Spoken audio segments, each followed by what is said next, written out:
Dude, I don't even know your last name. Hutcheson. Hutcheson. That's right. Eric. Eric. What's your last name? I don't know your Larsen. Larsen. I do but know your last it's name. Larsen, not Larson. Got it. Yeah, Larsen. so a lot of people make that mistake and they Larsen. Well, let me tell you about misspelling Hutcheson. There's only like Are you 70 Hutchinson or Hutchinson? Hutcheson. Hutchinson. Okay. Yeah, so it's like there's like 75 different ways. So are you the son of Hutch? In a way, yes. Okay. So this is a really disappointing thing about me. I've always thought that the nickname Hutch is like the most badass nickname because it starts to get Hutch. It's a great name, right? Yeah. And inside of my family, I'm the only one that has never had that nickname. Like Nobody calls in you my Hutch? life has called me Hutch. It's like so disappointing. You're like, call me Hutch, man. Exactly. It just never has stuck with anybody. But my sister, she was Hutch all the way through high school. That's awesome. So, yeah. We had a dog, and his name was Dutch. Yep. And that was like one of my, and I'm partial Dutch, and I always thought that was a badass name because of Predator. Yeah, Dutch. Yeah, right. He was the guy, man. He That was. was that the guy with the cannon or whatever? No, or was it no, Dutch was Schwarzenegger. Oh, that was his name. That was his character. Yeah. Okay. Dutch. Yeah, I think that's right. Been a long time, Dutch, and they do the arm wrestle thing. I love that movie. Yo, so you pulled up in your Mustang? 66. 66. Okay. 66 Mustang. I have had it now for coming up on 22 years, I think. So 20? I bought it. No, it may be longer than that. I bought it. So When you were I like 14? I wish, right? No, I was between my junior and senior year of college, and I was working as an intern, actually. You know the GM plant down in Spring Hill? I'm not from here. Not so really sure. back in the day, so GM's got a plant down in Spring Hill. Back in the day, that's where they made the Saturns, those little plastic cars that don't exist anymore. Yeah. Anyway, so I worked there between my junior and senior year in college, and it was like the first time I ever had any money in my life. Okay. And the one thing I'd wanted for ever was a classic Mustang. So 66 or just didn't matter? You just didn't matter, but I wanted classic Mustang, and at the time I wanted to do like a concours restoration, like paint marks, like the whole thing, right? Like the skinny tires, and just had to be perfect, just a time capsule. Yeah. And where that started, believe it or not, was my first car. The first car I ever owned was not a Mustang, but I wanted a Mustang, and it came down to me buying the car that I bought, which was a Datsun 280Z, which was an unbelievable not bad car as they, well. They just came out with a new Z. I think. Yep. Yeah. That car, I can tell you stories about that as well. I actually tried to track it down later in life to try to rebuy my Absolutely. old first car. Yeah. It's surprising. I think everybody, car guys, they always go back and look for their first car. Believe it, you can. It's actually not as hard to do as you think. Okay. You just need the VIN? You got to find the VIN. Okay. And that's the hard thing is, do you have the VIN from 25 years ago? Okay. Well, more than that now. But point being, that's kind of the hardest part. Then you can track the person down. Yeah. All the things. But So when I was turning 16. I was looking at a Mustang, and it was right down the road here. I mean, not 5 miles away from where we are, Eric. And I can still see it in my mind's eye today. It was a maroon with a black interior. It was an automatic, 289, and I drove it around, and I was in love. Do you remember how much was it? Do you remember? Oh man, it was way too much. Oh, okay. Way too much, like $5,000, right? Oh, back then. Yeah, back then. Yeah, okay. But the big thing was I wanted a stick, and it was an automatic. And so I couldn't find a Mustang that was a stick. And I found the Z, pulled the trigger on the Z, which, by the way, you'll throw up when I say this. I bought that Z, 66,000 miles on it. I bought it for $2,500. Dead serious. And I put almost 100,000 miles on it. What year was it? It was a 78. So crazy how prices have changed. That same car today is probably. Did you find it in with the Auto Trader? Like you go through the Auto Trader? Of course, that or the newspaper. Yeah. It's like every time I think about an Auto Trader, I automatically think of Joe Dirt. If you oh remember that yes, movie. yeah. So they're crazy. Yeah. Oh man, But yeah, that was how I found it. Actually, how I found both cars. Cool. So anyway, time went by, and I had the Z, but I always wanted a Mustang. So I've got this job. I finally got some decent money. I'm making some decent money. About to graduate college, and I'm like, man, now's the time. So I'm back here in Nashville, working at this plant, and I find this car for sale locally. So it's a Nashville car, always been a Nashville car. It was sold at Two Rivers Ford back in 1966. I actually have the salesman's card from that. I should have brought it. Yeah. But a salesman's card from that that sold it to the people. I don't have the sales sheet or some of that stuff. But can you go online and you can find that? Like you can get a line setting ticket or whatever, see all the options and yeah, you probably could. Okay. I never did, but you could. And anyway, I bought it because it was a stick. And it was a stick. I knew I wanted a stick. It wasn't in the greatest shape, the one that I'd seen, but it wasn't bad. I paid $5,000 for it back in, it was just probably the summer of this summer of like 2000 or 99, something like that. Yeah. So it's been that long. So maybe creeping up on 25 years I've owned the car. But again, the whole idea was concours restoration. I'm gonna, do the paint marks, frame off, like all the things. Okay. Yeah, but it's gonna look just like it looked off the showroom floor. Well, wanted to look completely original. Completely original. Yeah. And at the time, even though I'd had this old Datsun and worked on it kind of lightly, didn't know a ton about cars, had no idea what was involved with the restoration, true restoration. Mm-hmm. And so buy the car and drive it from Green Hills to Nashville, and on the way from from the way to Green Hills to Franklin, where my parents live, literally the thing catches on fire. The alternator catches on fire. Somebody had miswired. It was a 3-wire alternator, and they'd swapped a couple of the wires, and so it pull over to the side of 65, and it's smoking. Who did you buy it from? Bought it from an old guy, Tom something. I've got his name. But did he know what he was selling you, that this was going to happen? So he was the second owner. I don't know if he knew it was going to happen, but he knew that it was... Something was up. Yeah, and it wasn't in the greatest shape. Okay. The carburetor was poorly tuned. I mean, we were working to get it home to Franklin. Okay. So anyway, pull over to the side of 65. Half the wires are melted. I could kind of tell what was going on. So swap them around, limp the thing on back to my parents' house in Franklin. And then sort of slowly started kind of tinkering with it and playing with it, and immediately bought a Holley carburetor and an Edelbrock intake to throw on this 289 that had 130,000 miles on it, and just completely predictable, like horrible results. Just it was boggy and just awful, but it was fun. It was my car. Yeah, and it was $5,000. Yeah, it was $5,000, and which was a lot of money back in '99. I guess so. Yeah, for sure. Yeah. And then I bought the wheels I have on there now are not the same ones I had. I bought some Kragers on there, and I bought the widest ones I could find, just disgusting. Bought these wide tires, kind of skinny fronts, wide back. Yeah. Okay. And just was going to drive it like that until I was ready to do the restoration. So drove it around a bunch like that for the summer, and then some of the next year.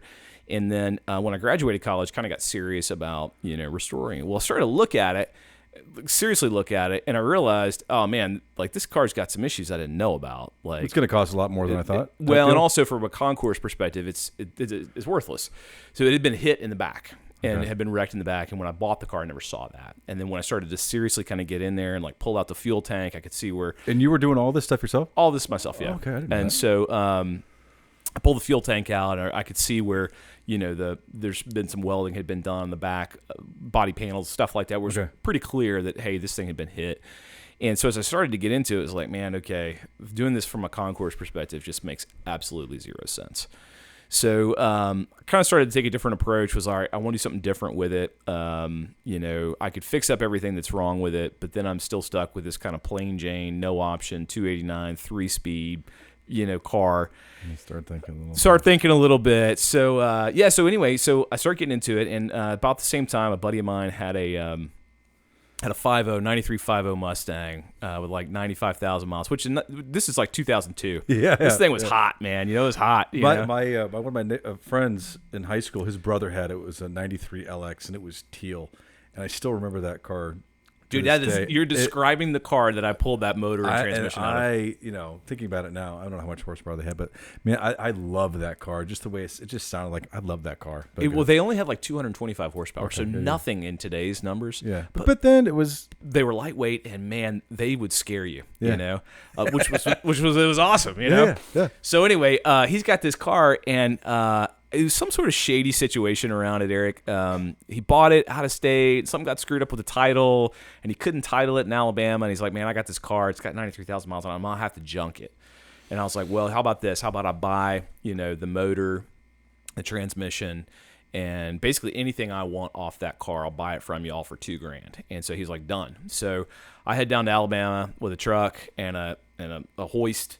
And over the course of 2 weeks, just hanging out with my buddy, and a bunch of beer, we stripped that car down. That's awesome. And so we pulled the motor out of it, pulled the tranny out of it. I mean, pulled basically everything out of it. Undid all the wiring, put it in these two gigantic 55-gallon trash bags. So I had these two trash bags full of wiring harnesses that we had stripped out of the car. And back in that time period, early 2000s, that was the hot ticket, was to 5.0 swap, these old Mustangs, and put the fuel injection in there and all the stuff, right? So anyway, so we tear this thing down and get it back, and a couple of years went by, in all honesty, because this is a big project. Big project. A little more than you thought. A little more than I thought, Yeah. but finally got to the point where I was in grad school and I had a little bit of time. wasn't married, had plenty of time on my hands, and so a little more money. Yeah. Start really tearing into this thing, and basically tore it all the way down. It doesn't. It's a unibody, so it's not really a frame off type of deal. Okay. But literally exploded the car. I mean, everything came out. All the doors off, all the windows out, all the everything, right? Completely blew it out. And, when I got into it again, started seeing some stuff that was, you didn't know was there. Didn't know I was there. So one of the greatest things was the, floor panels in all these old cars, they rust out. Sure. Right? So the smart thing, obviously, is just go buy new floor panels, which are easy enough to get these days. But apparently back in the day, and I'm talking like the 80s, maybe early 90s. Did you have a catalog? So I did. I had catalogs. You couldn't go online, obviously, to look for them, so you have to go through and exactly. Gotta call. Hey, find the right one. Yeah, here's my shipping address. I'll send you a check. That sort of thing. But anyway, the person before me who had attempted to replace these floor panels, they did the best they could. But the best they could do, and I'm not kidding, was they cut out a section of of the sheet metal off of a washing machine. So you know how like every washing machine on earth has that like white metal, they cut it out, and then they took sheet metal screws and silicone sealant and just sort of screwed it in on top of where these rust holes were, and they were big rust holes. I mean, I'm talking like you could fall through them. I've seen people put like a speed limit sign or something like that. Something that's halfway ingenious. But anyway, it's funny. So I get in there and doing that, and one of the things we found while we were doing it is I remember pulling back the original carpet, and I'm looking at this washing machine side. Does that say Maytag on there? Well, I'm not kidding. There was a pack of Marlboro cigarettes that had been smushed and was underneath the original, carpeting from probably, again, who knows, 85 or 86, whenever they attempted this. But anyway, man, so full off restoration. I turned basically every screw on it. So did you really? I did everything by hand. Didn't even have air tools at that time, man. This is just like, just manual. But I had time and no money. Yeah. So did that, and the one thing I didn't do is I didn't do the paint. That's a magical art, and so sent it out for paint. Guy here locally. So you're kind of a gearhead. Yeah, a big gearhead. So I'm a mechanical engineer. I don't know Okay. if you know that. Okay. So All right. it's kind of in my blood. Yeah, okay. Yeah, so anyway, yeah. So did that. The total restoration, man, it probably took.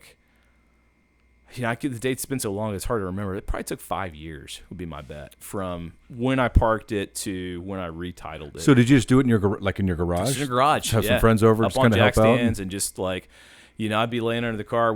I lived downtown, closer to downtown. Okay. And there was a sidewalk, probably 10 feet from the edge of my garage. And I'd be laying under my car and, working on something. I hear somebody come by, "Hey, Sam, what's going on?" And, I don't even move. Hey, Eric. You're holding a transmission. Yeah, exactly. Yeah. But so it took about 5 years, man. And in that interim it's actually when I met Ashley. So you met her, so it wasn't finished. It was not finished. Okay. I mean, it was in pieces when we met. It was literally, again, exploded. Fenders over here and exactly exploded. And I had so the garage was unfinished, and I had like stuff hanging from the rafters, literally. And I would take above the HVAC vents, I would take and use those as shelves. So I had stuff setting up on top of the shelves. That's amazing. Do you have pictures of all this stuff? I probably do have some, but it was before phones. Yeah. And it was like the old school. You had to like go and get it processed, So, so I got some pictures of it, but not a ton. But the philosophy I took when I started putting it all back together. So, did the floor pans, fixed all the structural stuff, got it painted really well. And then the philosophy I took was, all right, well, it's not going to be concours, but what I can do is I can put together a car that'll have more horsepower, will handle better, and will be better looking than anything I could buy today, right? Because again, this is like 2004, 2005, right? And so I kind of took that approach. So with the motor, man, just completely hopped it up. So it still has relatively low miles, probably got 100,000 miles on it at this point. But I put a cam in it. You know, back then the hot cam was a Ford letter cam, so it's got an e-cam in it. You know, and then the heads were the hottest heads you could buy at the time. They were GT40Ps. You know, and well, when you were pulling up here, I was like, "That's it." I mean, we were in the garage and I could hear. I was like, well, "I know that sound." Yeah, it sounds good. Yeah, you know, but back then the technology was it sounded good. It might not make as much power as you could today with today's parts. Well, we were looking at it too. I love the fact that you left the 289 on there, because I would imagine going back, you know, when you did it, you know, that thing's got like when people do with LS, maybe put the LS badge on there, and then maybe people would put the 50 on there. Yeah, they did. You kept it. I kept it, trying to keep it, and that was the thing, is I wanted to look like it's a 60s car, but yet have, you know, the amenities of a more modern vehicle, the power, the handling, and all that. So went through the engine completely, you know, did all that myself, ported and polished the heads myself. I mean, all that stuff. So what did your then girlfriend think of it when she called it the other woman. So, yeah, and that was not a term of endearment. She didn't like it? Well, she just didn't like how much time I spent with it, because it was, you know, every spare second that I had, I was trying to get this thing ready. And it was funny because it was always one of those things, well, I'm going to have this ready for my graduation from grad school. Okay. It wasn't Didn't ready. happen. You know, and then, hey, I'm going to have it ready for this event, that event, the other, and sort of kind of kept slipping. But at any rate, but she actually ended up helping me with a lot of it. So, you know, she helped me put the headliner in with it. She helped me do the carpet, some of that stuff, maybe the dash as well. I can't quite remember. She wasn't turning bolts and, you know. Well, I don't know. I'm just picturing you in there. Like, what were you listening to? Like, listen to some, like, I don't know, Metallica back or something right there. So definitely that. Actually, one of the most interesting things that I remember listening to is I would listen to, because Saturdays and Sundays I did a lot of work, but in the fall especially, man, I would turn on football games, just sports talk, and just listen to football games while I'm just sitting there wrenching for 8 hours all day long. I can't even imagine what having 8 hours free is like. Did you do it for 8 hours? You would do an 8 hour day in there? Oh man, I'd do 12-hour days. Are you kidding? It was just nonstop. I have no idea how many man hours. I was going to say, how many hours do you think I have no idea. If you were to guess, I'd say hundreds. Hundreds, yeah, easily hundreds. And then I will say that it's like anything else, right? It's like your trucks. You do the kind of the initial restoration, and then you keep tinkering, right? So it's never finished. You never finish. Yeah. So it's kind of hard to sort of parcel the stuff out. But at any rate, man. So hopped up the motor, you know, put the heads on there, put the right manifold on there, put a supercharger on there. I bought a tuning kit, you know, and again, this is kind of archaic versus what people can do now, but had a tuning kit and tuned all that, had to learn the software and stuff all myself. Put the O2 sensor on there, all the stuff, right? You need to open a garage, man. If if I had time and didn't like to be, you know, paid well. But at any rate, so that was sort of the engine side of it. The transmission is again out of a 93, so it's a T5 5-speed, so modern, you know, drive down the highway and it's not turning $4,000. It's you know, turning 2,000, 2,500 RPM with your pinky. Just let it go, let it rip. It gets great gas mileage, you know. What do you put in there? So I do have to run it on 93. Okay. Now at one point I had it tuned so it would run on 93 or on ethanol. Okay. The E85. And that's the hot ticket with all the guys that run any sort of boosted engines. Yeah. That stuff is like race gas. I mean, it is insane the power you can make on. Do they have it around here locally? They used to have it in the main kind of downtown Brentwood. There's a place in Franklin that sells it. A little harder to get now than it was maybe 5-10 years ago. But unfortunately, I lost that tune. The computer crashed, and I lost that tune. I just hadn't taken the time to retune it to do it. So what when you was there like a time where you, at least back then, where you say, I'm done? Like, did you run upstairs, like you turn the last screw, whatever? I'm finished. Let's go for a ride. So there was a time like that. I do remember that. I remember I had some buddies come in town one time, and it was basically done. And I was like, let's get out there, let's rip around in it. Kind of like talking about your bucket over there, man. Like the first time I rode it after it was in, literally I didn't have the driver's seat bolted in. I took a 5-gallon bucket, and sat on it, drove it around with my buddies because they were in town. You just had to get out. Yeah. Of course, did a burnout in it, you know, sitting on top of a bucket like an idiot. But so we did. We finally got it done, and this is one of those things where it's just like the biggest like kick in the crotch, right? So it's done. It's done. I'm done with this thing, right? I've just put all this money and time into it. It's done, and I pull it back into the garage after taking it out for a spin just one day or whatever, and I open the driver's side door, and I forgot to leave it in gear or put it in park, or pull the parking brake, and it starts rolling back. And so the door was slightly ajar, and it ran into the edge of the garage, ran all the way back, and it just mangled the side of the door. And it literally, I started crying. As a grown man, I started crying. And so how long was this after? This was like weeks after it's kind of quote done, but years after into the process, right? And so I'm just like beside myself. The metal's bent, the paint's all screwed up. So I had to send it back to my guy. Luckily, he fixed it really, really quickly. And if you looked at it today, you could never tell. But man, that was the absolute worst. But no, is it originally black? I don't. It is. So the color scheme is the one you were looking at. You were talking about was orange, right? Maroon. Yeah. Okay. This one is an original color scheme. So what's the code? What's it called? Like midnight black or something like midnight black or something like that. I can't remember exactly. The lipstick red interior, whatever they called lipstick it. Red. Whatever that time frame was. But yeah, the interior and the exterior paint schemes are exactly the same, so everything stayed the same there. But yeah. So anyway, suspension, man, I completely redid all the suspension, put all the Go Fast stuff on there for handling more than anything else. So there's all sorts of stuff that you do. Better spring rates, bigger sway bars. Yeah, they have a thing called the Shelby drop, which is a relocation of the upper control arm in the front that gives it better handling characteristics and better springs and shocks all the way around. So you're going around those. Highway, what are the things called? The roundabouts. You're going pretty aggressive. Pretty aggressive. Yeah. But where I kind of got into things with it, and this is sort of the after it's kind of quote done, and now I'm sort of just living with it and having fun with it. I got really into autocross. And do you know what autocross is? So what autocross is, so there's an organization called SCCA, the Sports Car Club of America, and it's a grassroots kind of organization. It goes all the way up. They actually have like true racing leagues. But so there's like the guys, I don't want to interrupt you, but like the guys like Miatas, like that kind of road racing. Okay, exactly. Right. So it's Miatas. Yeah. And so basically the deal is you can show up on a Saturday morning, and they usually do this in like large parking lots. Like the one here in Nashville forever was out at the Super Speedway, which is a little bit of a haul. But they have a parking lot that's 4 miles wide. And they set up all these cones, and they make a road course, and they time you. With that? I did a ton of it. A ton of it for a long time, yeah. So I set it up all for sort of autocross, and then I got into what's called track days. And I don't know if you've heard about this, but so like Porsche Club like has a test tune type thing, or well, but not drag strip, more of like out on a road course. Okay. And so I got really into track days where you'd hook up with like I remember going with the Porsche Club to the road course here in Nashville.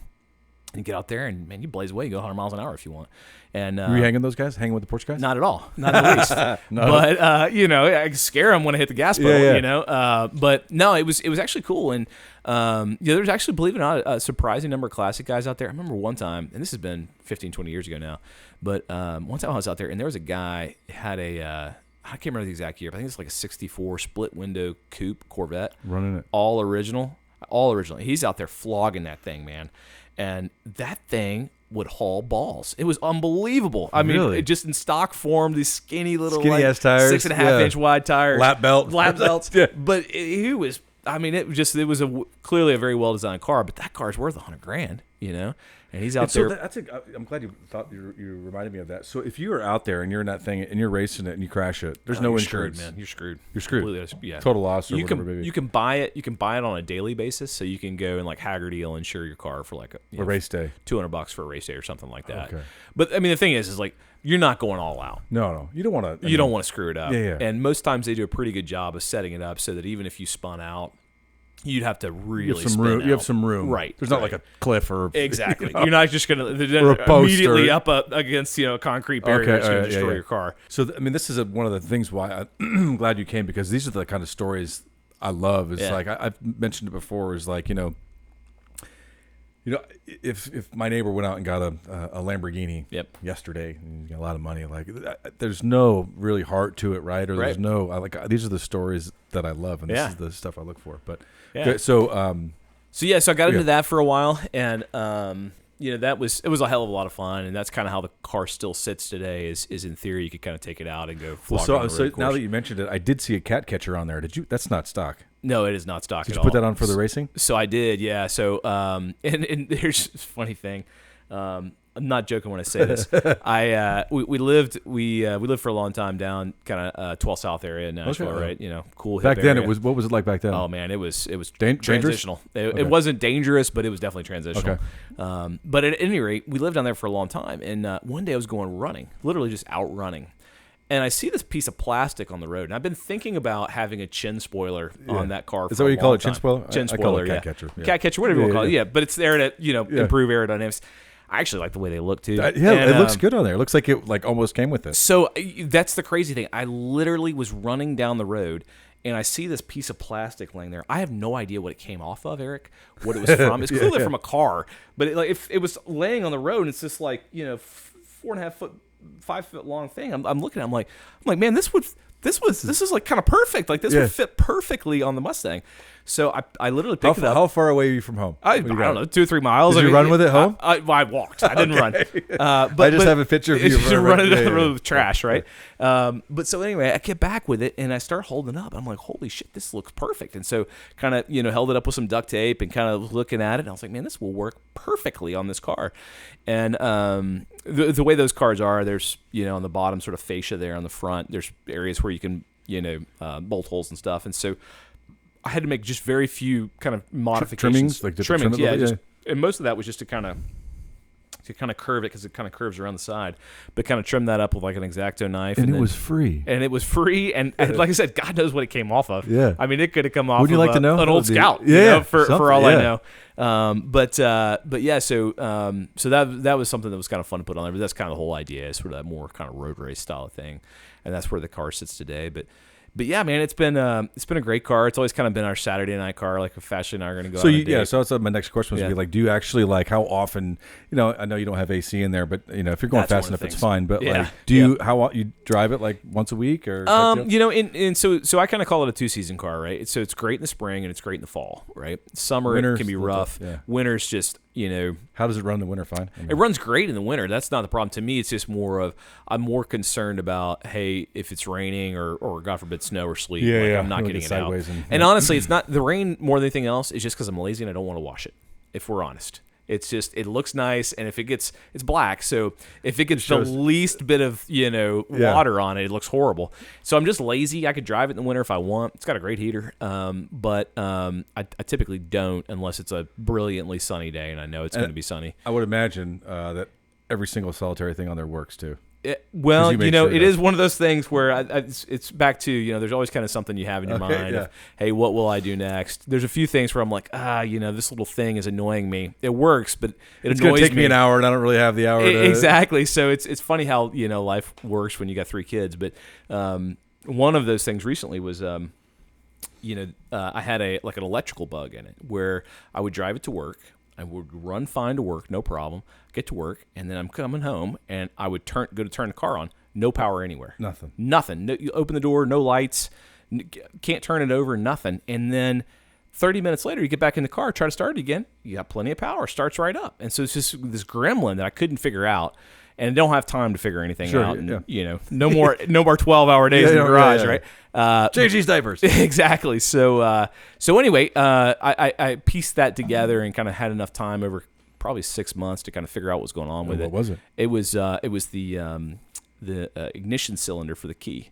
And so, simple part. Yes, I mean, parts for the Mustang, I don't know how your Scouts are, but parts for that Mustang are so dirt cheap and easy. They're everywhere too. Everywhere. You can buy them on eBay, but you can get a quality aftermarket, ignition cylinder for $12, right? And so $12 later. Is there like a website you go to, like a there's thousands of them that sell that Mustang stuff. I mean, joking aside, you could literally build a classic Mustang from scratch, from the ground up. You can get a frame. You can get a frame. You can get every body panel that exists. You can get every door. You can get every piece of sheet metal. If you wanted to build one that does not have a VIN and it's your Mustang, I think you should do that. Well, it might cost you $100,000, but and a lot of time. But you could build one from scratch, and it wouldn't surprise me if people are selling like body shells at this point. Well, see, I mean, there was one thing I always wanted to do, man, is the Cobra kit car. Oh yeah, it just seems so. I think we've got a neighbor with one, right? No, the guy across the street from me. Now that's a guy you need in here, Eric. He has got a Is plane. he as cool as He has you? got an airplane in his basement. I'm not kidding. What? An airplane. Right down the street? Right across the street from my house, an airplane. Should we call him right now? I don't know him well enough to be like, hey, man, we're Really? here. He's got a Cobra. I mean, He's got a Cobra kit car in there. It's a factory 5. Yeah. Is that the one? Because I think one of the things about those cars is they're not for bigger people; they're for smaller people. Yeah. And there's one. I don't know if it's the factory 5 or the MK, maybe MK. I don't know. Well, I don't know. Where they make it where it's 2 can inches actually or fit in inches. Yeah. Yeah. I don't know, but I know that thing. It sounds unbelievable when he brings it out. So I looked a few years ago. I thought it'd be cool just to do it in the garage, and I think I went on YouTube and I saw the parts being delivered. Yeah. In the boxes, and then the organizing, opening the boxes, and I was like, man, a little more than I can handle. That looks like a lot. Yeah, I don't know, man. That's bucket list for me. Yeah, is to do a car like that from scratch, a true kit car. I love that car. Yeah, I love that car. They're beautiful, man. They're absolutely beautiful. And a little dangerous, but of course. But it's life, so what's not dangerous? But but yeah, no, yeah. So I'm trying to think. Oh yeah. So we were talking. It is sort of a go out car. So it's a date night car for Ashley and I. We'll take it out when it's just the two of us. Yeah, I will put the kids in there. That's kind of one of the cool things we did. Hell, you might have seen us come by, but man, when we were in the depths of the lockdown of COVID, I'm just trying to figure out anything I can do to get our kids out of the house and go do something. So what we started doing, and you know how the neighborhood is, so people got golf carts around here and everything.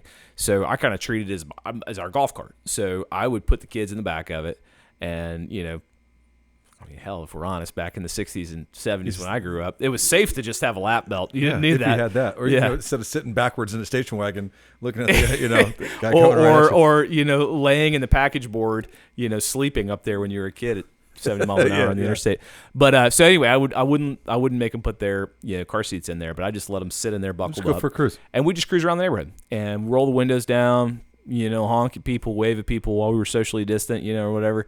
So that was fun. Kids love it, love doing that. And so do they like it? I mean, if you say, because like with mine, like I'll say, hey, we're gonna take the Scout to school or whatever. And if it's nice out, they love it. But if it's hot, they're like, it's too hot, But they do love it. I mean, do your kids love the Mustang? So the boys love it a lot. Okay. It sounds good. It's stinky. It smells like exhaust. All the awesome guy stuff.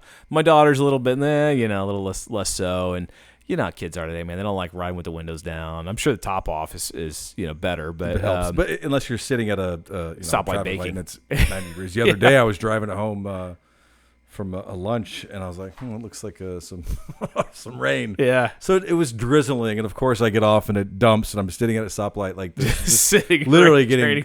But there's nothing you can do. Do you have a bikini top for that thing that you can just throw on? I had a soft. It's called a soft topper. Yeah. And it was great, but it was loud. Yeah. And like the fabric was really high quality, but the hardware was really cheap. Yeah. And it just kind of rattled, and so I sold it to another guy with a Scout. So I have a hard top in my other garage. Yeah, over taking there. it on and off. But it's not easy. Yeah. It's a pain. It's like a seasonal thing. Yeah. Put it on, Put it on for the winter and take it off. Yeah, when it's nice out. But yeah, the guy next to me, I'm sitting there just getting rained on, and I just look over, He's just and the laughing guy's at like, I can't. I mean, what am I going to do? Yeah, what are you going to do? I'm not going to die. I'm just getting wet. Yeah. It's fine. It'll be okay. It'll be okay. Yeah, but the kids like it. They enjoy it. Ashley enjoys going in it. I mean, it's an old car, right? Yeah. So it has all those kind of quirks to it. Did you say that? I don't know if it was you or somebody else. Did you say that you drove away in your wedding or something? So too? we did. Right? We did. We drove away from our wedding. Did you have the cans and all that stuff in the back? So this was one of those one of those markers, right, that I had to get the car done by. Thankfully, it was done well in advance. But yeah, we drove away from it, and we had the cans behind. Did you light us. them up? Oh, of course. You did? We got married. We got married downtown, and our reception was at Union Station downtown. So like right downtown. I mean, it's on Broadway in Nashville. That's awesome. And so we leave, and you pull out of the parking lot, and right there where the light is now, and it was different, 13 years ago when we got married. But man, I lit it. Did she know you were going to do that? Oh, she did. Yeah, and everybody. You said wanted I kind of have to. Everybody wanted to see it. You're not just going to pull away. Yeah, not kind of. You can't do that in an old. You're going to my honeymoon. Yeah, exactly. Yeah. So hammering it, and I don't know how much I left there, but it was annoying it's not and still awesome. There, is it? No.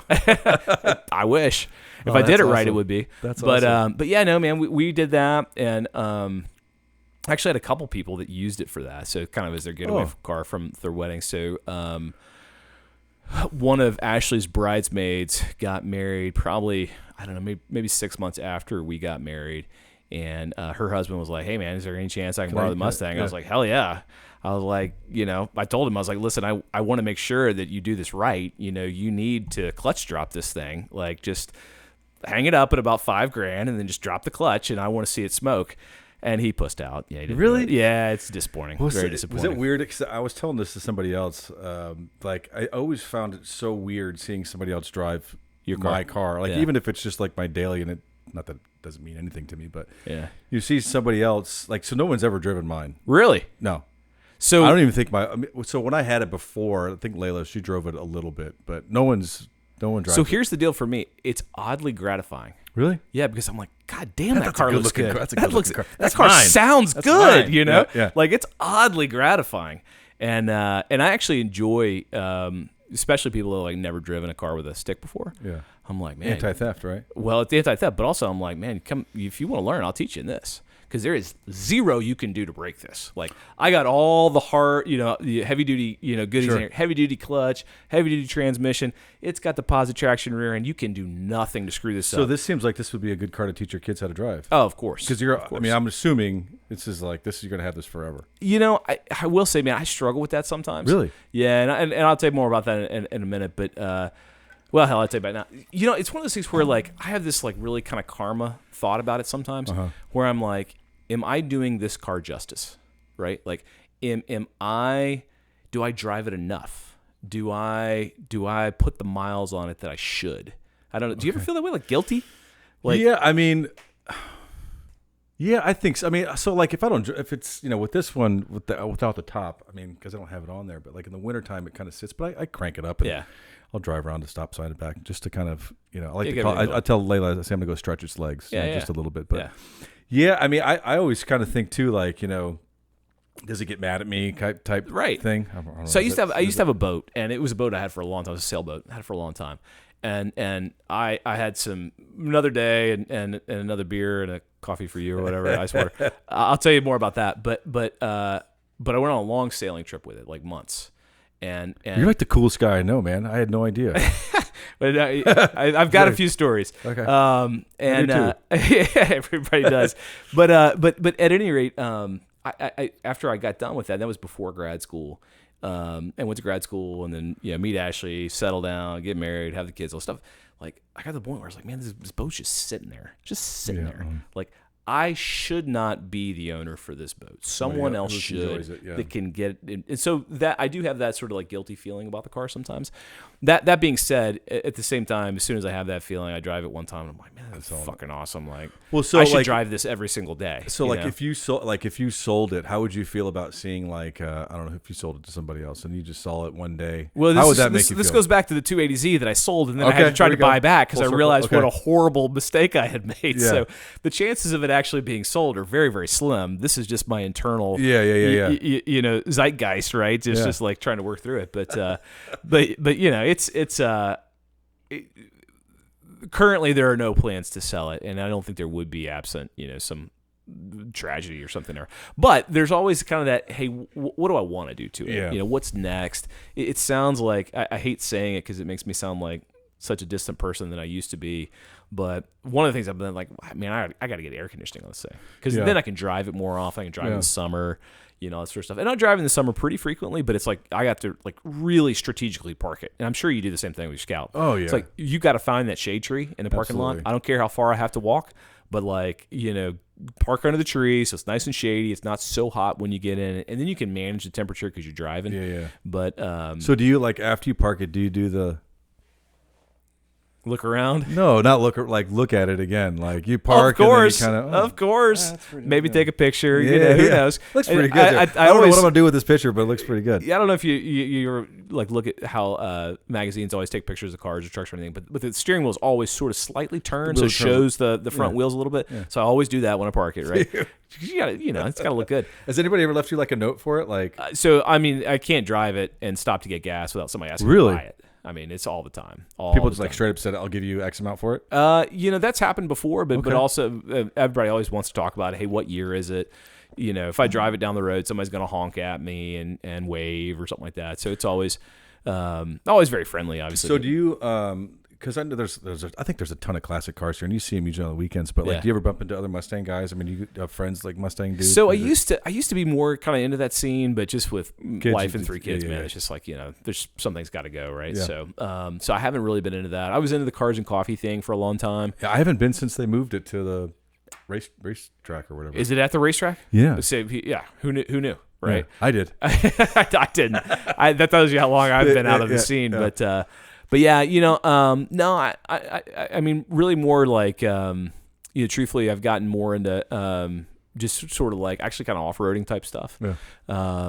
And by the way, I don't know if you noticed, but I bought a new GX 470. You did? New to me, yeah. Okay. It's a 2004. I'm gonna build it up. Actually, looking at tires today. Make like a little overland type thing. Kind of close to that, but still can still haul the family. Layla's brother has would you say GX 470? Yeah, I think 470 is the older one. Yeah, he's got one, and it's got the BF Goodrich, and it's cut a little bit, and it looks sharp. Well, that's the thing. They look pretty good, and they've got a third row, which with 3 kids is a game changer, right? You like separate the kids out. So anyway, I digress, but I kind of fell out of that community for a while. Just because, again, life happened and kids happened, so I haven't really gotten back into it. But yeah, I've kind of got plans for it. Like, I think I was telling you this earlier. One of the things I've always sort of dreamed about is kind of switching up the engine package that I've got in there now. It's got a 5.0. It's relatively hot. I've never had a dynoed, which is one thing I want to do. I actually want to take it to a dyno and have that experience of doing it. They have like those mobile dynos. Like if you go to some of those car shows, they have like a guy with a trailer. You stick it on there. I don't know, a couple $100, and they let you zip it and go. Yeah. But I've wanted to do that just to kind of have that experience. I've never actually driven it down a drag strip. I kind of want to do that, like that would see be how fast it would go. Yeah. Check your light. Wonder how your light would be. Right. Exactly. Bad is the answer. Very, very bad. But it'd be fun, to do that, for right? Sure. So I've thought about kind of doing that, and I want to take that. I wanted to take that. Hey, just for fun. Yeah, why not? Right? There's places that actually they got like it's like a Friday test and tune. You show up and it's run what you brung, man. Yeah. You pay your money to get out there, and they give you a ticket, and hey, this is up there. It is. Cool. Yeah. So there's some stuff like that, kind of experiential stuff. I've never taken it on a really long road trip. Like really long. Probably the furthest I've driven away from home with is probably 2.5, 3 hours. And it was fine. It was fine. Absolutely fine. But I've thought about, hey man, it would be cool to like really road trip it. Like I want to take this thing down to Florida. California might be a bit of a stretch, but take it down to Florida or take it to the mountains, and drive into North Carolina. Well, so you said that you wanted to maybe go back to like that 289, really hop it up. So you kind of want to go back to like that original style instead of more modern, like probably not like a Coyote or something. Probably not. Well, so then so you have all these with an old vehicle, as you know, like you kind of have all these like constraints that you get into with it. So like if you put a Coyote in it, the Coyote is like this massively wide engine. So literally it's like this wide, and an old small block is very, very narrow. And so to fit that wide motor in there, you have to completely change the front suspension to buy yourself real estate. So then you got to do the front suspension. Then you got to do the brakes. Then you got to do the wheels, tires, all those things.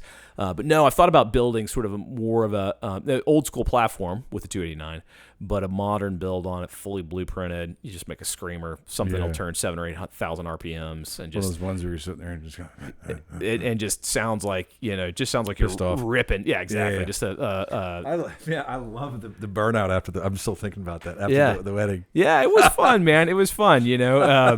It was a good time. I had a buddy that was there. He wasn't my best man. He was in my wedding, and he was actually the guy that I bought the motor from. Okay. So he's still a good buddy of mine. That's my motor doing that. Well, and so like he's a little bit of a redneck, and so he had at the time he had a Camaro, and we would kind of do the redneck, like just clutch drop and smokes going, just rock and roll out the side, the Freebird. Exactly. Just living the American dream. So was there cans there too? I'm sorry. Did you drag those cans at the burnout? So we had, I left it all on there. Had the cans. My brother-in-law, he I don't know where he found it, but he found a small like deer mount, like so it was just like the skull and like the horns or whatever, and he zip tied it to the front of the car where the Mustang is in the front, so it had this little like redneck kind of horns coming out of it. Like after Dukes of Hazzard. Exactly. Exactly. But instead of cow horns, it was a deer horn. But had all that on there, and they had written everything all over the windows. So that's awesome. Yeah, it was fun. So back in 2012, Broadway got a show for him. Awesome. So if let's say someone was going to say, hey, I'll pay for it, don't worry. Yep. Would you want a Coyote or something like that? Is it strictly just because it's really too expensive, or is it just because it's not really what you want for the car? Yeah, probably more what I don't want for the car. Yeah, okay. There are some things that like so it's got the way I tuned it and did everything was using the stock Ford computer and then using kind of a chip that would tune it, and that comes with some limitations. So the technology has just completely changed from when I did the car to what it's today. So, for instance, like Holly has an HP tuner thing that you can just basically set on any car, and it's smart enough. It's got like AI in it. It's smart enough. You hook it all up, it tunes itself, and that thing can support 1,000 horsepower, and you can turn 10,000 RPM, and it'll do it all, and it's unbelievably inexpensive compared to what I had to spend back 20 years ago to do that. Well, because you had to spend your time, right? You just had to figure it out, exactly. Right? I mean, did you plug it into a laptop or no? You just old school laptop too, man. I mean, like Windows 98 type of laptop, dial-up type stuff, right? Yeah, right. But it was super buggy, and then you had to work within the constraints of that computer, and so there's all sorts of kind of things you kind of have to deal with. So I would probably put a newer fuel injection system on it.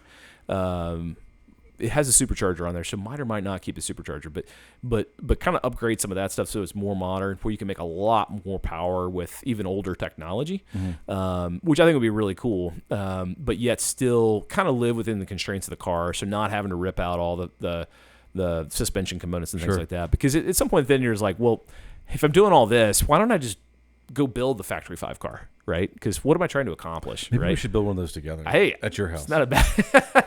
You can organize all the pieces. If you can figure out how to like get the I'll bring the music, and get the kid bikes and tricycles and all that out of my garage long enough to actually put one together. Well, so I'm really curious. So you said that you had Fiero seats in there. Yeah. Were those are they known to fit in the Mustang? Like, I know there's certain seats that fit good for the base of the Scout. That's all I know. Yeah, so very similar. So, and this is, again, this is like, man, I put them in there, again, when I was doing, maybe not the original restoration, but it's probably sort of that follow-on, kind of keep tinkering with it stuff. But, yeah, no, they were known to fit. And so you had to kind of like move one bolt hole, and they would fit in there, and they fit the width perfectly and all the stuff. So, yeah, man, I found some Fiero seats out of a junkyard. Did here you in have to buy the Fiero too? I didn't have to buy it, thank God. But I unbolted these ratty, nasty Fiero seats. And I don't know if you remember Fiero seats. They had the speakers right back here. Do you remember that? I remember the car. I didn't know they had. I didn't know that. So the seats had speakers in them that were right here behind your head. And so this ratty ass old thing, and they were these torn up, cat pissed on, disgusting cloth seats that I got, but I got them for next to nothing out of this junkyard. And at the time, there was a guy that did Fiero seats, and that was his whole thing. His name was Fiero Mike, and it was online. And like you basically were like, Fiero Mike, here's what I want you to wrap my seats in, and he would find whatever it was you wanted, and he would make the seats out of it, and he'd ship it to you, and you'd put them on. And back in that old Z, I had recovered those seats before, so I knew how to recover seats, and it's really not very hard at all. Yeah, you're a very impressive man. Cheap is actually what it is. He didn't have the money to do it, so I had to figure out how to do it myself. But anyway, so I took a sample of the material off of the bottom of the original seats that I had, and said, I want you to color match and match. So you did it right. Yeah, and match the texture of this fabric. This is what I want. And so it's vinyl seats, right? But he completely did those, built those exactly the way I wanted. And yeah, I moved the one bolt hole or whatever and bolted them in. And they're great. High back, they fit really, really well. The story goes is that GM had Recaro design them, again, back in the 80s and 90s, whenever the Fiero was being built by Pontiac. So they're a more modern kind of hugging seat. They have a high back, so if you get hit in the back, you don't end up because you had just the buckets. Just the lower buckets, yeah. I will say they take up a lot more room in the car, so it does actually kind of decrease the amount of space, like in the back seat. Which, again, you got young kids, you know how it is. Like, sure. Kick your seat. So those Fieros, were those the ones that exploded? Is that what it was? They had the gas tank in the back or something? I don't think they were. Right? I certainly don't think they were the safest car. Very safe, yeah. No, they were low slung, and I think they just were really, really shitty cars just in general. I can't remember exactly which piece was the most shitty, but they were not. Well, I think don't people take those and make like body panels and make like Ferraris out of them? They do. Yeah, that's not the way you want to do a kit car, by the way, Eric. But we're gonna do a car together, you and I. But yeah, so it's. it's kind of that labor of love, and it's at the point now where I look at things and I kind of think about things. Actually, I was going to ask you about your headlights because that's one of the things I want to update. Some LED stuff. Do some LEDs, something that's a little bit more modern. Because you drive it at night, right? I do drive it at night. It's got the sealed beams, kind of like that Scout does, and man, they're just yellow and they go about 50 feet, and they're not. Do you have the high beam? Do have a high beam switch on the floor? Yeah. Which I think, by the way, is genius. I don't know why modern cars don't have that. Exactly. Yeah. Like, especially with an automatic. Like, what am I doing with my left foot? Like, why give me something to do with my hands? Well, if you have a Scout, but yeah. but in all seriousness, like if you have a 2023, F-150, you're doing nothing with your left foot. Meanwhile, you're adding another input that you have to do with your hands. Just as an engineer, I'm like, why on earth did we get rid of this simple and ingenious thing that sat on the floor? Seems like it would cost more. Yeah, I don't know. Who knows? But yeah, so it's got that. But I've been thinking about upgrading into some more modern lights that have a little bit more power. Because with the LEDs now, I mean they draw a third of the current that those old ones do, but yet they'll blind anybody on the road. So some stuff like that I want to do. It doesn't have disc brakes in the back, so I've thought about doing a disc brake kit in the back. You got the Go, you need the Whoa. Oh, you do need the Whoa. Yeah, it's got disc brakes in the front, and that was actually an upgrade that I did at the time. You get a kick out of this, man. You were telling me about your power steering and power brake stuff. So it doesn't have power steering or power brakes. So it doesn't. It's manual all the way around. So does Ashley drive it? She never drives it. She Never. can't drive a stick. So that's the biggest problem. But actually the steering is not bad. You just if you're moving, it's fine. That's just it. You don't turn the wheel until you move. Yeah, I mean, so that's like with this one, it was like, okay, she drove it, but like just getting it in and out of the garage, it can be hard. Pain. Yeah, it can be hard when it's just sitting still. Yeah. But with the brakes, so I wanted originally it had drums up front, which are just horrible. And I was looking at all sorts of different stuff. And back in the 2000s, man, I mean, you couldn't buy a decent kit. You could buy the old Mustang stuff. That they had disc brakes as an option in '66. You could buy it, but the performance you got out of it was pretty horrible. And they were known for being bad, known for kind of locking up and stuff. And so there was a guy at the time who sold a kit that you could Mustang Mike. His name was man, if you hadn't said that, I could remember it. Sorry, but his name was Scarebird. That was just like his handle online, like Scare, S-C-A-R-E, Scarebird. And he sold a kit, and it was actually genius. It was a plate, just a machined, aluminum or steel, I can't remember, but a machined plate that would bolt onto your existing axle. You had to remove all the drum brake stuff, right? And then you could use factory S10, like a Chevy S10, calipers and brake pads, and the disc and everything, and it would fit right on there. I don't know how this. How do you figure that out? I have no idea. You get this piece, and then let me look at this S10. I mean, why an S10 versus a Ranger? Who knows? But he figured it out, and it was like it was the hot ticket back in like 2004 because you could buy the plates from him for however many. I don't know, it was $100 or whatever, and then you just go out and source all this other stuff either at a junkyard or you did all this yourself. So the only thing you didn't do was paint it. You did everything else. Everything, literally everything else. That's amazing. Anything else I didn't do? No, literally everything else. Welded the complete exhaust system together myself. Do you have a welder? I do. I have two welders actually. Man, yeah, it's getting cooler and cooler. By So when I first bought the welder, this goes back to kind of just like this one of these things I always thought was cool. I always wanted to learn to weld like old school style, like with a flame, which is not the thing to do, by the way. And do you have like a kick-ass mask, like with skulls on it and stuff? I did not. I never have bought one of those. I ought to. It feels like the right thing to do, but again, cheap. So at any rate, I bought this. When I bought the car, I bought this welding setup that had the gas welder. So you're literally using a flame. And I gas welded in all of the floor panels into the car, which is a waste of time. You took the washing machine panel Took the washing machine stuff out, got rid of that, and upgraded from Maytag to GE. Okay. I would do LG today, probably. Samsung, I'll probably do Samsung. Yeah. You want to get to the good stuff. But no, I literally hand welded all that in with a flame, upside down at sometimes. I mean, this is just crazy stuff back in the day. And then I realized that was not the thing to do, just because it just takes so much time. And I bought a MIG welder. And so I've got a Lincoln MIG welder as well. And again, I think it's now 15, 20 years old. But anyway, yeah, I welded up the exhaust myself, bought all these kind of parts and pieces because it's difficult. for that car to buy decent, exhaust components, if you've made some modifications to the car, just the stuff just doesn't made up, right? So you like company A for the headers, company B for the exhaust, and they just never the two shall fit, right? So I just said, to hell with it. This is before kids. We got plenty of time on my hands. Welded the whole thing up, mocked it up, did the whole thing like a fabricator, and it doesn't look as beautiful as what a real fabricator would do, but did the whole thing. But you got to be proud of that, right? I mean, I think that I have my limitations for sure. I can do half the stuff you can do, but when you do something, you look at it and man, like, you know what? I feel pretty good. Like even when I cut the grass, man, that looks pretty good. Yeah, it just I feel like I did it right. Well, it's so funny because as you get older in life and as you actually have a job and a career and everything, you realize that like 90%, maybe 100%, certainly for me, probably close to 100% of what I do on a daily basis, there's no tangible result that I see, right? It's like, I got to send an email or do a spreadsheet or go have a conversation with somebody, and there's no tangible result from it. I mean, hopefully it plays out over time, right? And you see the results of what you did over time. But, man, when the bumper is off the car and you put the bumper on the car, and you tighten it down, you're like, damn, I got something done today. Yeah, I did it's that. Like cutting the grass. I did that. I say, I'm just comparing it to that because I actually do that. Like, man, I striped that really good. It looks I just feel good about it. So yeah. I can imagine, like, with the amount of time and hours you have in that thing, like, I would be looking at that thing like, man, I did that shit. Yeah, like, and that's pretty looking. Pretty good looking car. It is definitely satisfying from that perspective. Again, it's always the laundry list of stuff you want to do kind of never stops. And hey, if I had to do it over, I would do it over again differently. And you also kind of have that thing like you were telling me about the roof here in the garage that you did.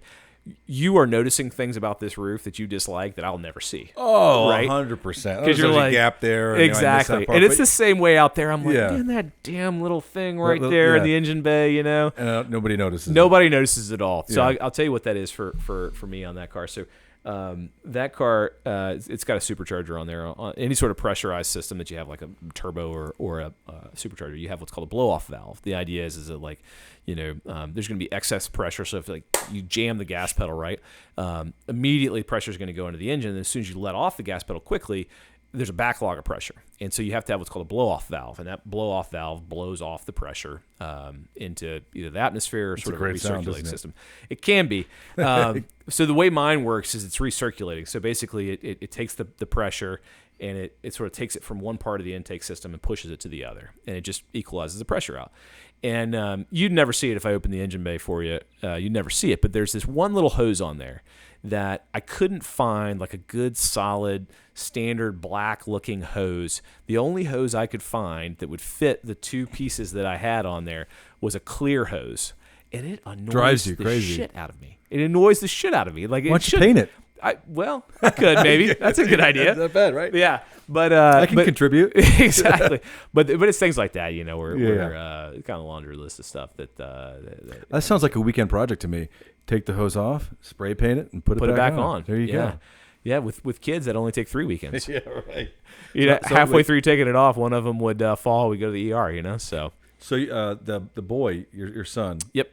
Chambers is 4.5. And he's the one that's probably a little bit more into it than that. He is. He's into it. He likes mechanical things. He likes loud stuff. He's. I don't think you can't sell it. I mean, I think that you got to keep it. Right? Yeah, you probably got to keep it. Got to have because it's like with mine. It's like again, cars and their value have gone like crazy. Yeah, but like insane. What's the again? If I sold mine, I think I'd be more upset about it later because you would. I was telling somebody before I had a '69 Charger. Oh my god! And you sold it.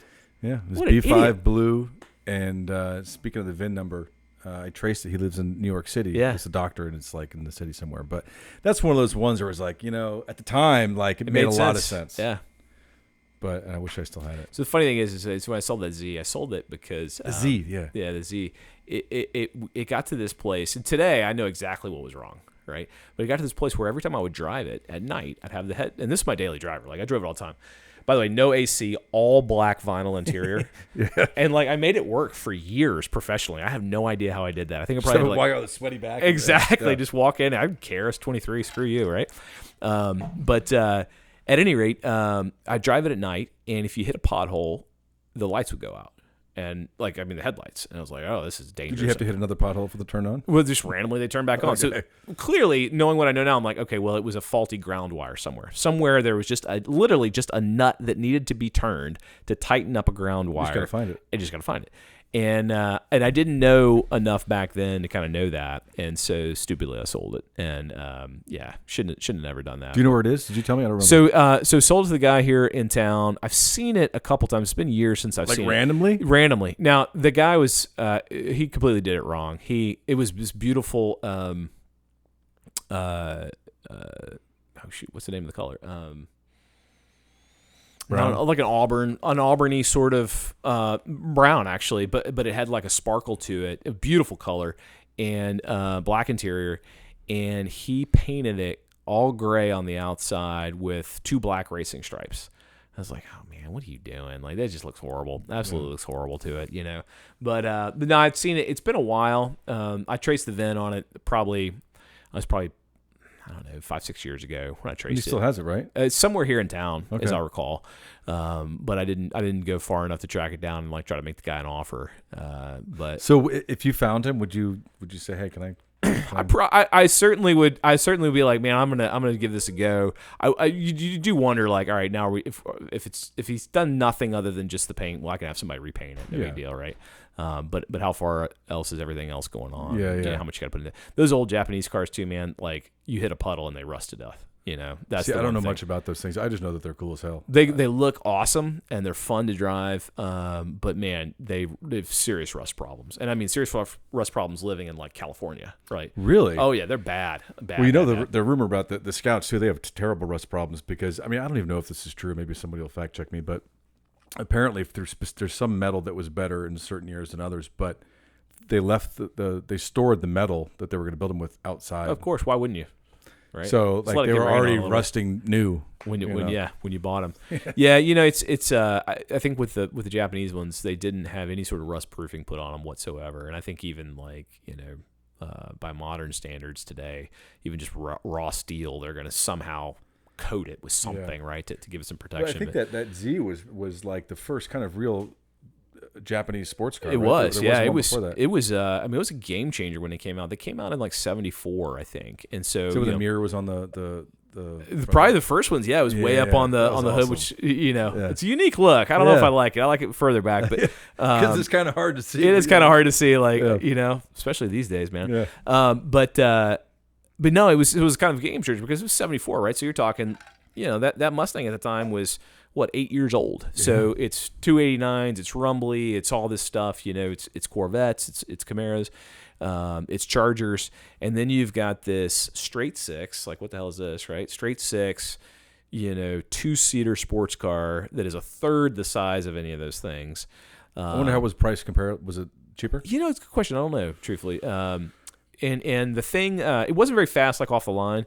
But man, it would haul balls once you got going, and high RPM kind of stuff. High RPMs, fully independent suspension all the way around, and so it would turn on a dime. I mean, it was a slick little ride. It was a cool car. Yeah. So another buddy of mine's got a '66, and I was asking him. There's some fun facts, but you probably already know it. Yeah. Did you know that they use the Mustang handles for the Bronco? I did not know that. Did you know that? Okay. No, I did not know. So you mean the interior handles? The exterior handles. Oh, the exterior handles they are use the it same. on a Bronco. Huh. I owned a Bronco once. What? What year? It was a 65. Get out of here. Yeah, dead serious. So this is an interesting story too. So I had a buddy in grad school who had a Bronco. By the way, I haven't told you my Scout story. Did you have one of those? I did not have one. I've always lusted after them heartily. But no. So I had a buddy in grad school, and he was just a good buddy of mine. And he was a former Marine, so he had served during the Gulf War and all this sort of stuff. But we got to be buddies in grad school, and like. He'd seen the Mustang and pieces in my garage, and like he knew I was a car guy. And like 2 weeks before graduation, he's like, hey man, I need your help with something. And I was like, all right, happy to help you, man. Tyler, what's going on? He's like, hey, I've got this old Bronco. I'm like, what the hell? You told me about this? Just now telling me about this? He's like, yeah, here's the deal on it. He said, I bought it right before I shipped out to Iraq. And it's been sitting in a warehouse in Alabama for the last 7 years. He said, here's the deal. Like, the Marines would pay for it to be housed. Like if you had a personal vehicle and you were being shipped out, they would pay for it to be housed in these gigantic warehouses. He's like, so it's in a warehouse. down by, Fort XYZ on the coast of Florida. He's like, and I got to get it. I don't know how to get it. And I was like, well, I know how to get it. And so, yeah, man, me and my brother, we had this farm truck. I grew up on a farm, and we had a farm truck. It was the F-150. So me and my brother one weekend were like, we're going to get this thing. And so I was like, I'll go get it for you, but I own half of it. Like, what? So that's the fee that I'm paying because it hadn't run in 7 years. You can get it running, so yeah, exactly. Yeah. So I'm like, man, I'm gonna go get this thing for you. So we drive down there in this F-150, and in kind of classic fashion, I went and rented a tow dolly. And I looked at him, from U-Haul, and to do a one-way rental on a tow haul, or a tow dolly, from the U-Haul down in Pensacola, right? It was like $1,000, right? Because you're bringing it from there here. They got to get it back or whatever. But if you rent one from the 8th Avenue location in Nashville, it's $50, and it's around town, it's $50 a day. Yeah. So I dragged that thing all the way down there. Yeah, empty, just bouncing around on I-65 all the way down there. We get there, and we get there, and this huge warehouse, and it's got cars everywhere, all sorts, makes and types, everything. We get back there, and there's this 65 Bronco, and in my mind's eye, this thing was going to be pristine, right? It was going to be amazing. And you own half of a piece of shit. I own half of a piece of shit. So it is literally a piece of shit. It's got massive, 35-inch tires that, barely hold air. It's got a multicolored paint job where somebody literally had taken house paint, latex house paint in different colors. So purple and pink and red, and dipped a paintbrush in it and then just splattered it on the truck. No top, no nothing. Oh my God. And I'm like, all right, I don't know how we're getting this thing out of here. Obviously it doesn't start. Because you had the dolly, the two-wheel dolly, so two wheels have to be on the ground? Exactly. So two wheels had to be on the ground. So we roll it. We were able to get it so it'll roll. So we roll it to the front of the thing. We got the tires to hold enough air to get to the front of the thing. And then we try to get it up on the dolly. Well, we're successful in pushing it up on the dolly. But then the tow straps that they had to tow the thing were too small. Too small. Tires. So what are we going to do? So we fiddled around with it, and we figured out if we basically fully deflated the tires, we could get the tow straps around it and get again. One click. So we did that. So we completely deflated them, one clicked them, and then when you tow anything, you need to disconnect the drive shafts from it, so you're not just spinning the transmission the whole time you tow it, 1,000 miles back up here to Nashville. Anyway, we did that in a pouring rainstorm coming back up, but got it up here to Nashville, got it running, no top, in the rain. And that thing was, talk about rust issues, man. That thing was just a pile of garbage, absolute pile of garbage. So what happened with it? So we got it running. So we had to, get the old gas out of it, blow the, lines clean, all the stuff, and tune up the carburetor a little bit, but got it running. And drove it around. So that summer, after we graduated, we both kind of drove it around. We drive it around town, and had fun with it. And then he was moving to California, and we decided to sell it. So we decided to sell it, and this is going to make you throw up if you know anything about how much those Broncos are worth. We sold it for $3,000, and we were happy to. This was 2006. Damn. $3,000, and we were happy to get it. That tells you how bad a shape it was in. So did you get your 1,500? I got my 1,500, and so that just about covered the gas and the hassle. But yeah, but it was fun, man. We had a good time with it. You got a story with it too. You got a story with it, and it was a cool thing to kind of hot rod around in for a summer. So yeah. So it's fun. Well, that this other friend of mine who's got a Bronco, I think I told you, we did a story on him. He's got a 71, 2, 3, 73. And he bought it from Alan Jackson. No kidding. I'll show you pictures. It's it's uncut, all original. It's gorgeous, man. Yeah. Gorgeous. Well, this was the exact opposite. The exact opposite. Fully cut, fully screwed up. Yeah, everything wrong with it, But no, my Scout story is when I was in college up at UT in Knoxville. I had a buddy who had a Scout, and Knoxville is on the river, the Tennessee River. Yeah. And so there's this really nice park. I can't remember the name of the park these days, but in a really nice park, kind of right near campus, where lots of people go and hang out, and you play, pick up football games or frisbee out there or whatever. And they had a boat ramp there. And his favorite thing to do is he would take it. It was jacked up like yours.